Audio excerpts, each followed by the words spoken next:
नमस्कार, मैं हूं सनातनिक और आज आपको एक ऐसे व्रत के बारे में बताने वाला हूं जिसको रखने के बाद श्री हरि की कृपा आपको मिलेगी।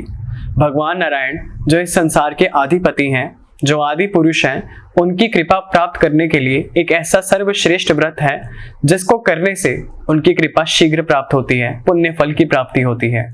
इस व्रत को सत्यनारायण व्रत कहा गया है। सत्यनारायण भगवान जो इस संसार में सत्य का प्रतीक है, उनके भक्तों को सत्यवादी कहा गया है। आइए आज इसी के विषय में बात करते हैं। अक्टूबर का महीना चल रहा है और इस महीने में सत्यनारायण व्रत को पूर्णिमा के दिन यानी कि 17 अक्टूबर को रखा जाएगा। आमतौर पर सत्यनारायण भगवान की व्रत कथा पूर्णिमा को ही सुननी चाहिए और पूर्णिमा को ही इनका व्रत रखना चाहिए। परिवार के साथ इनका व्रत रखने से पुण्य फल की प्राप्ति होती है। इस महीने का व्रत अत्यंत महत्वपूर्ण है क्योंकि इसी महीने में बाकी त्योहार भी हैं, दीपावली भी है, नवरात्रि भी हैं। सभी त्योहारों के साथ इस व्रत का महत्व और भी ज्यादा बढ़ जाता है।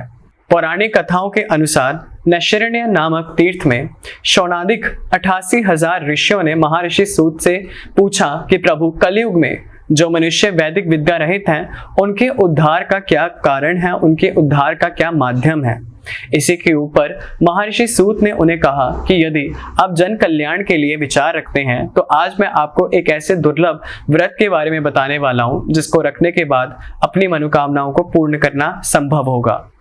उन्होंने बताया कि पूर्व काल में महर्षि नारद के मन में भी, उनके अंदर भी ये प्रश्न उठा कि कलयुग में मनुष्य का उद्धार कैसे संभव है।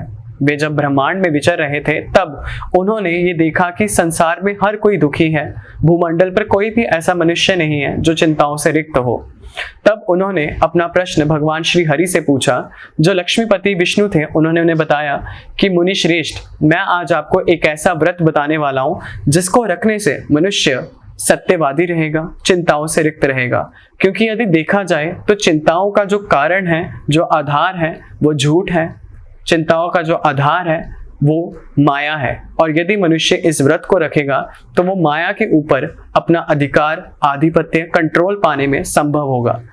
तो उन्होंने बताया कि जो भी मनुष्य मेरे इस सत्यनारायण व्रत को रखेगा वो सत्यवादी बनकर इस व्रत का पालन करेगा। यानी कि ये व्रत केवल भूखा रहना नहीं है, ये व्रत का असल जो कारण है या असल अर्थ है वो है सत्यवादी रहना, यानी सत्य का पालन करना, सत्य का अनुग्रह करना, सत्यवादी होकर अपने जीवन को व्यतीत करना। चिंताओं से मुक्त रहने का सबसे बड़ा कारण ही यही है, या सबसे बड़ा जो सॉल्यूशन है वो ही यही है कि यदि आप झूठ का परित्याग करके सत्यवादी होकर अपने जीवन को व्यतीत करेंगे तभी सत्यनारायण भगवान की कृपा आपको प्राप्त होगी।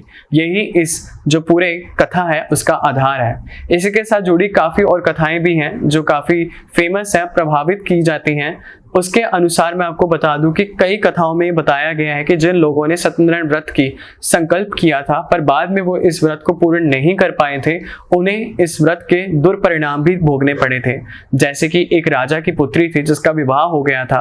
विवाह के दौरान उसके पिता ने यह संकल्प लिया था कि वे सत्यनारायण भगवान की पूजा करेंगे, परंतु विवाह पूर्व होने के बाद वो अपने इस व्रत के संकल्प को भूल गए, जिसके बाद उसकी बेटी के पति के ऊपर चोरी का इल्जाम लग गया। परंतु उसकी बेटी ने सत्यनारायण भगवान की उस व्रत को रखा, उसे पूर्ण भी किया। अपने संकल्प की पूर्ति पर उसके पति को चोरी के इल्जाम से मुक्त भी कर दिया गया।